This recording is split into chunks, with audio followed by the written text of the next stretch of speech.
There is a moment in your life that you are constantly losing without even realizing it. And the scariest part is not that you lose it, but that you never even notice it existed in the first place. It is not loud, it is not dramatic, it does not feel like a turning point. It feels like nothing, like a gap so small your mind refuses to acknowledge it. And yet that invisible gap is where your entire life is either being built or being destroyed. It is the space between what happens to you and what you decide to do next. And in that space, your relationships are either strengthened or permanently damaged. Your peace is either protected or completely shattered. And your future self is either respected or regretted. But most people never enter that space consciously. They collapse it instantly. They jump from emotion to action without hesitation, and then they live inside the consequences of decisions they never truly made with awareness. And maybe if you are honest with yourself, you have lived like this too. Maybe you are someone who replies too fast when you feel disrespected. Maybe you are someone who sends messages you regret 5 minutes later. Maybe you are someone who raises your voice before you even understand what you are reacting to. And maybe you have told yourself, "This is just my personality." But what if it is not personality? What if it is lack of pause? What if it is not who you are, but how untrained your awareness is in the moment of emotional pressure? Because here is a truth that is both uncomfortable and freeing. Your first reaction is never your deepest truth. It is your conditioning speaking faster than your awareness can respond. And before we go any deeper into this journey, I want you to pause for a second and really take this in, because what you are about to learn is not just another idea or philosophy. This is a journey I am going to take you through on how to train your mind to stop reacting and start responding. Step by step, moment by moment, and I promise you, if you stay with me until the end, you will start looking at life differently. You will start seeing people differently, and even the way you understand yourself will shift in a powerful way.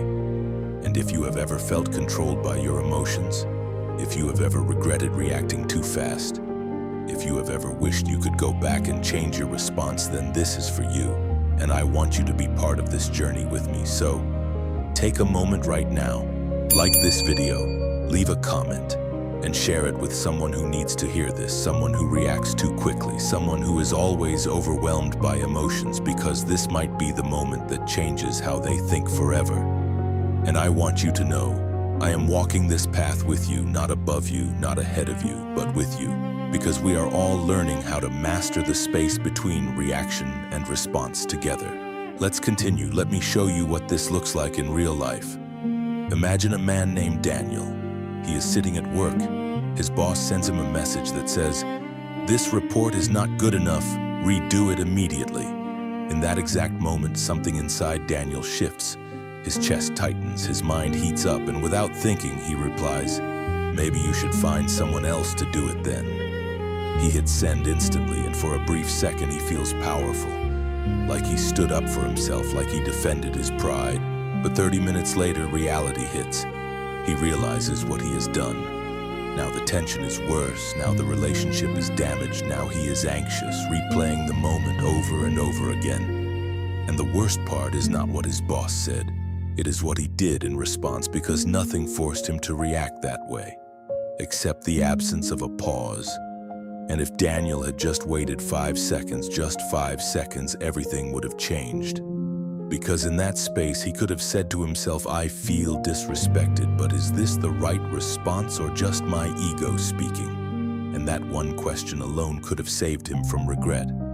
And Marcus Aurelius, the Roman emperor who ruled the world but struggled with his own mind, wrote something deeply connected to this. You have power over your mind, not outside events. Realize this, and you will find strength. Because the event was never the problem, the reaction was. Now think about another story. A young woman named Amina, she is in a relationship. Her partner does not reply for a few hours. Her mind immediately begins to create stories. He is ignoring me. He does not care anymore. Something is wrong. And within minutes, emotion takes over completely. She sends multiple messages, each one more emotional than the last.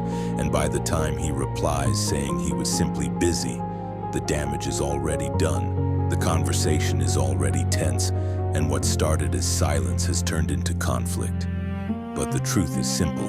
The problem was never the silence. It was the interpretation without pause. And Epictetus, who was born into slavery but became one of the greatest Stoic thinkers, said, "It's not what happens to you, but how you react to it that matters." Because Amina did not suffer from silence, she suffered from assumption, and assumption without awareness always creates unnecessary suffering. Now go even deeper. Imagine a young man named Musa walking through social media late at night. He sees someone his age achieving success, traveling, earning money, living a life that looks perfect on screen, and something inside him breaks quietly, not loudly but deeply. He starts scrolling faster, comparing harder, thinking, "I am behind in life." And without realizing it, his entire emotional state changes based on a life he does not fully understand. And in that emotional state, he makes decisions about his own life from a place of inadequacy, not clarity. But here is the truth. Musa was not reacting to reality. He was reacting to perception. And Nietzsche once pointed toward this hidden danger of comparison and emotional distortion, suggesting that most suffering comes not from life itself, but from interpretation of life through an untrained mind. Because the mind that does not pause will always confuse illusion with truth. And this is where Stoicism becomes not just philosophy, but survival for the modern mind. Because Stoicism teaches something almost no one practices in real life: the separation between event and response, between stimulus and interpretation, between feeling and action. And this separation is what creates freedom. But freedom is uncomfortable at first, because when you stop reacting instantly, you begin to feel everything you have been avoiding. And most people cannot tolerate that silence. So they return to reaction because reaction feels like control, even though it is actually surrender. Let's go further into something even more personal. Think about a moment when you were insulted, not a small one, but a real emotional trigger. Someone questioned your intelligence, your worth, your character, and in that moment your body reacted before your mind. Your heart rate increased, your thoughts narrowed, and suddenly your goal was not understanding, it was winning. But later, when the emotion faded, you realized the conversation did not need to escalate. It only escalated because you lost the space between feeling and action. And this is where most relationships silently break, not from big betrayals, but from small, uncontrolled reactions repeated over time. Psychologically, this is not random. Your brain is wired for survival, not wisdom. So when you feel threatened emotionally, your amygdala activates as if you are physically in danger. This is why arguments feel like battles, why criticism feels like attack, why rejection feels like loss of identity. But Stoicism teaches you to override the automatic system not by suppressing emotion, but by observing it before it becomes action. Because observation creates distance, and distance creates choice. And here is where most people struggle, because the pause feels unnatural, it feels like weakness, it feels like losing. But in reality, it is the exact opposite. Because anyone can react, it takes no discipline to speak in anger. It takes no awareness to reply instantly. It takes no strength to be controlled by impulse. But it takes extraordinary strength to feel something strongly and still not be owned by it. Marcus Aurelius called this returning to reason, the ability to step back into clarity even when emotion is present. And that is the beginning of inner mastery. Not when you stop feeling, but when you stop being controlled by feeling. And now here is something you must understand clearly before we move forward. Your entire life right now is being shaped by how fast you collapse this space. Every argument, every decision, every emotional reaction, every regret, every apology you had to make later. All of it came from moments where you did not pause long enough to choose. And this is not about blame. It is about awareness. Because once you see this pattern clearly, you can no longer unsee it, and that is where change begins.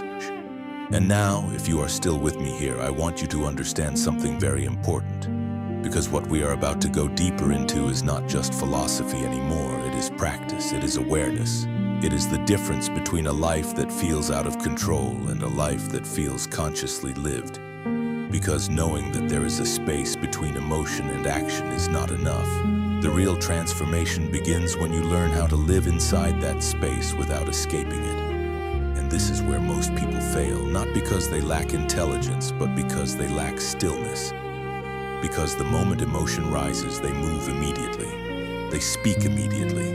They decide immediately as if speed is safety, but in reality, speed is often the absence of awareness. Think again about that moment when someone says something that hits your ego, something that makes your chest tighten, something that makes your mind rush before your wisdom can even form a sentence. In that moment, your body believes it is protecting you, but what it is really doing is reacting from memory, not truth. Because your nervous system does not know the difference between real danger and emotional discomfort, so it treats criticism like attack, silence like rejection, delay like abandonment, and insult like war. But the problem is not the feeling itself. The problem is what you do before you understand the feeling. There was a moment in history when men trained themselves not to obey impulse. Soldiers in ancient philosophy schools would deliberately place themselves in uncomfortable situations, not to suffer, but to learn. To observe how quickly the mind tries to escape discomfort because they understood something modern life has forgotten. If you cannot control yourself in discomfort, you cannot control yourself at all. And this is why Stoic thinkers like Epictetus would remind people that freedom is not external, it is internal discipline. Because if your reaction can be triggered by anyone, anywhere, at any time, then you are not free, you are programmable. Now bring this into your real life. Imagine again that situation where you feel ignored. Maybe someone you care about takes hours to reply and your mind starts building entire stories that do not exist. Maybe you've experienced this before, where silence becomes rejection and imagination becomes reality. And suddenly your emotional state is no longer based on truth, but on interpretation. And in that interpretation you suffer twice. Once from reality and once from your assumptions. And this is where most emotional pain is silently created, not in events, but in interpretation without pause. Or think about another situation. You are scrolling late at night, and you see someone your age achieving something you wanted. Maybe success, maybe recognition, maybe a lifestyle that looks perfect through a screen. And without realizing it, something inside you shifts. Not because your life changed, but because comparison entered, and comparison is one of the fastest ways to destroy clarity, because it removes context and replaces it with illusion. And in that illusion, you begin to judge your entire existence based on fragments of someone else's highlight. And that judgment creates emotional pressure, and that pressure leads to reactive decisions about your own life. But here is the deeper truth. Life does not become heavy because of events. It becomes heavy because of unprocessed reactions. Because every reaction that is not observed becomes part of your emotional identity. And slowly, without noticing it, you start becoming someone who reacts first and understands later. And once that pattern is repeated enough times, it becomes automatic. And when something becomes automatic, it feels like personality, but it is not personality, it is habit. And this is why awareness is not enough on its own. Awareness must become practice, and practice begins with interruption, not perfection. The next time you feel triggered, you do not need to fix everything. You do not need to become calm instantly. You only need to interrupt the pattern for one moment, just one moment, because that one moment is where everything changes. That is where reaction stops being automatic and starts becoming visible. And once something is visible, it can no longer fully control you. There is a reason Marcus Aurelius repeatedly wrote to himself at night, reminding himself to slow down, to think clearly, to return to reason, because even someone with absolute power understood something most people ignore. That the real battlefield is not outside. It is inside the moment before action, and that battlefield is fought silently, without witnesses, without noise, without recognition. But it determines everything you will ever experience in your external life. And here is where something powerful begins to emerge when you practice this interruption again and again. Something in you starts to separate. not in a disconnected way, but in an aware way. You begin to notice the emotion without becoming it. You begin to feel anger without obeying it. You begin to feel sadness without drowning in it. You begin to feel fear without letting it drive your decisions.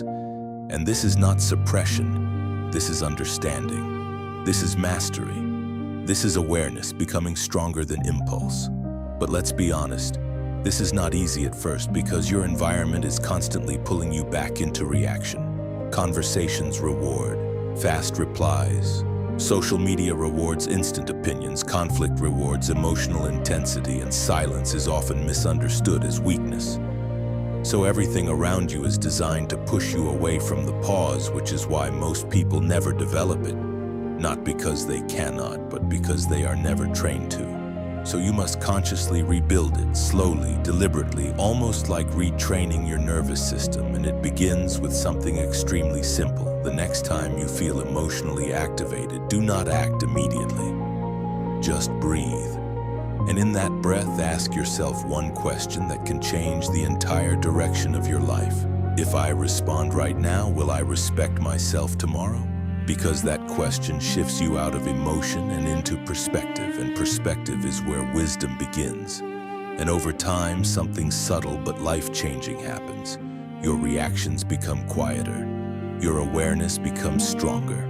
Your emotional storms become shorter. And your decisions begin to feel more aligned with who you actually want to be, not who you momentarily feel like being. And that is the beginning of real transformation. Not becoming someone else, but finally becoming someone consistent. Now, before this journey reaches its end, I want to remind you of something important. Because you did not come here just to listen. You came here because something inside you already knew that reacting too fast has been costing you more than you admit. And if that is true, then do not let this moment pass as just information. Take it seriously, because your awareness right now is the beginning of a different way of living. And if you found value in this, I want you to do something simple but powerful. Like this video, comment what part of this hit you the most, and share it with someone who needs to slow down their reactions, because this is not just content. This is a shift in how you relate to your own mind. And I am not speaking to you as someone separate from you. I am walking with you through this because every human being is learning how to master this same invisible space between emotion and action. And now, as we reach the final thought of this journey, remember this. The world will always try to make you react faster, but wisdom will always ask you to slow down. And in that difference, your entire life quietly changes because you are no longer just reacting to life. You are finally learning how to live it.